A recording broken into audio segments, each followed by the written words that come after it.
പുറപ്പാട് 12-ാം അധ്യായം 15 മുതൽ 20 വരെ തിരുവചനങ്ങൾ. ബർക്കുമോർ.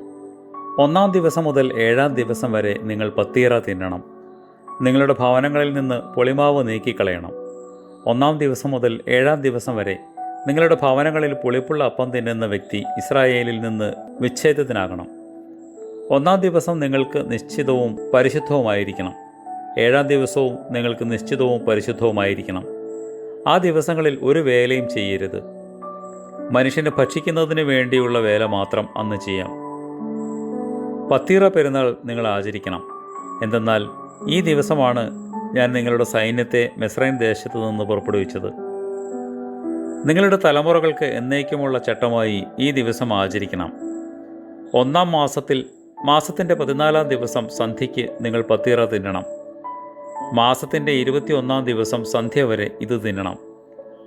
7 ദിവസം നിങ്ങളുടെ വാസസ്ഥലങ്ങളിൽ എങ്ങും പുളിപ്പ് കാണരുത്. എന്തെന്നാൽ ആ ദിവസങ്ങളിൽ പുളിപ്പുള്ള അപ്പം ഭക്ഷിക്കുന്നവൻ വിദേശിയായാലും സ്വദേശിയായിരുന്നാലും ആ വ്യക്തി ഇസ്രായേൽ സംഘത്തിൽ നിന്ന് മാറ്റപ്പെടണം. നിങ്ങളുടെ വാസസ്ഥലങ്ങളിൽ എല്ലാവരും പുളിപ്പുള്ള അപ്പം തിന്നാതെ പത്തീറ ഭക്ഷിക്കണം. ദൈവമേ, ഞങ്ങൾ നിന്നെ സ്തുതിക്കുകയും വാഴ്ത്തുകയും വന്ദിക്കുകയും ചെയ്യുന്നു. സ്തുതിയുടെ ശബ്ദം നിനക്ക് ഞങ്ങൾ കരയറ്റുന്നു. ആമേൻ.